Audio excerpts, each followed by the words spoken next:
Амансыздар ма, құрметті оқырман? Мен сіздерге бүгін Шерхан Мұртазаның «Жұлдыз көпірі, қыл көпірі» атты кітабынан үзінді оқымақшымын. Жұлдыз көпір. Шеңгел бұтағына ілініп қалған зер қабық қаудырайды. Осыншама қуаңшылыққа қарамай, жылан биыл да түлеген, несіне жетісіп түлейтіні белгісіз. «Тұрар, міне әкең!» деді құрық-құрақ қаудыр тонды Дәуіт шал.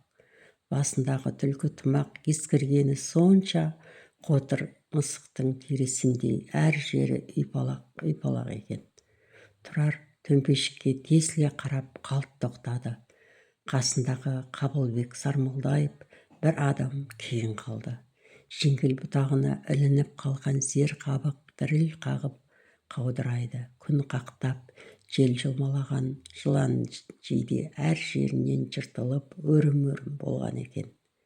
Төмпешік тым жүдеу, үстіне көктемде шыққан араң шөп әлдеқашан қурап ұшып кеткен. Ескірген топырақтың тандыры кеуіп жатыр. Бүрденің бір қапталы ойылып, топырағы ішіне түсіпті. Талай тасқа бастан бүйірін жанталаса опырып, қашып шыққан қайран Рысқұл бұл ақырет түрмені де кесіп шықпақшы болған сияқты. Жамау тонды Дәуіт пен оның қасындағы ойық ыстылар Тұрардың мына жыртық мүрдеге соншалықты қадала қарағанынан қысылып, өздерінше ақталмақ. Аласапыран заман болды, зиратты күте алмадық. Тұрар оларға тесіле қарап, шыннан көкемдікі ме? Басқа біреудікімен шатастырып алған жоқсыздар ма? Белгі қойылмапты ғой, деді. Оны дегенің жиеншар, деп Дәуіт қалбалақтап қалды. Рысқұл жиеннің жатқан жерін ұмытып, не көрініпті бізге? Батырды өзіміз ақ жауып арулап осы араға жайғастырғанбыз. Сүйегіне мен өзім түстім. Апырай, Тұрар, саған өтірік, маған шын. Денесінде сау жері жоқ жарықтықтың, бәрі жарақаттың тыртығы. Ең соңғы оқ қарасаннан тиіп қағынып кетіпті. Ақыры сол мерке маңында тиген оқ түбіне жетті есілердің. Осыны айтып, Тұрардың түп нағашысы мүрденің арғы басына барып, жатқан топырақты саусақтарымен тырмалап жатып, тот басқан бір темірді ырғап суырып алды. Міне белгісі. Апырай-ай, мұным қандай ақыл болған, бұл болмаса маған сенбейтін түрің бар ғой, Тұрар. Міне қанжары, басына әдейі қойғам. Бұл қанжарды өзі көз жұмғанша қолынан шығармай жатты. Кісеннен соқтырғам, Сібірден қашқанда кісенімді сындырып, содан соққан қанжарым деп жатушы еді жарықтық.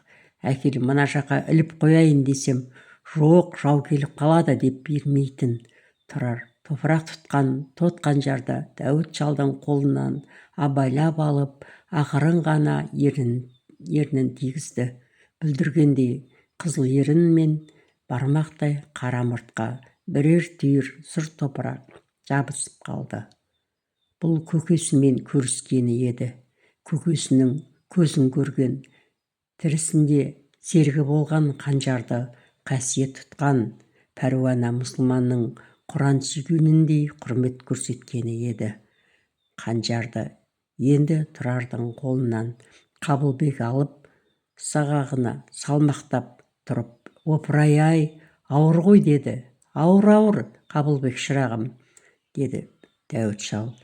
Сөз тамызығын тұтатты. Біздің Рысқұл жиен осы зілмауыр темірді 10 жыл аяғына салып жүрген. 10 жыл, және одан қанжар соқтырған. Қалай дегені қатқыл шықты. Қабылбек рас дей берді. Мына Тұрар екеуміз бала кезден меркеде бірге оқыдық. Ақсақал, сонда Тұрар мұғалімнен ұдайы Сахалин, Сібір туралы сұраушы еді. Біз онысын түсінбейтінбіз. Сөйтсек, осындай сыр бар екен ғой. Иә, сыр бар. Қалай деп Дәуіт тағы шаңқ ете қалды. Онан соң алысқа, Алатау жаққа көзін сығырайта қарады. Марқұм үзілердің алдында жанталасып, мылтығым қайда, қанжарым қайда, келіп қалды, деп жан-жағын жасқап, жалын оттың ішінен шыққандай арпалысты. Бір сәт талмаусыратып кетіп сыбырлады: «Нағашы, Ақсу-Жабағылы дей берді. Сонан соң мені Ақсу-Жабағылыға апарып жерле», деп жаутаңдады. Көзіндегі жалыныштан жаным шыр-шыр еткендей болды. Ол тілегін орындай алмадым. Балапан басымен, тұрымтай тұсымен дегендей, шамамның келгені осы болды. Тұрар жамау тонды Дәуітжал бүк түсіп жатқан бүйірі тесік төмпешікке мұңая қарады. Ақсу-Жабағылыда Тұрардың несі қалды? Неге сонша бір жетуге зар болды? Ақырет мекеніне неге сонша Ақсу-Жабағылыны қалады? Ақырғы арманы екен, ол да орындалмаған-ау сонда.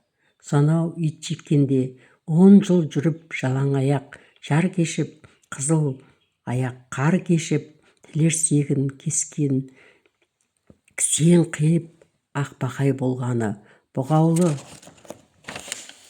бозым одан 16 жылдың меркедегі ойранынан кейін төменге таласқа тартқанша жаралы тәнін Ақсу-Жабағылыға қарай неге сүйреген?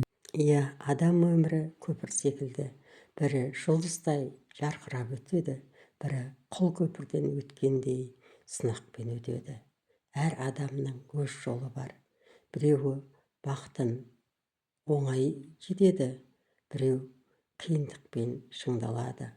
Бірақ ең бастысы сол жолда адал болу. Жүрек таза болса, кез келген көпірден өте аласың. Құрметті оқырман, осы оқиғаның жалғасын тыңдағыңыз келсе, менің арнама тіркеліп, лүпіл басып, пікір қалдыра кетулеріңізді сұранамын. Тыңдағандарыңыз үшін көп рахмет.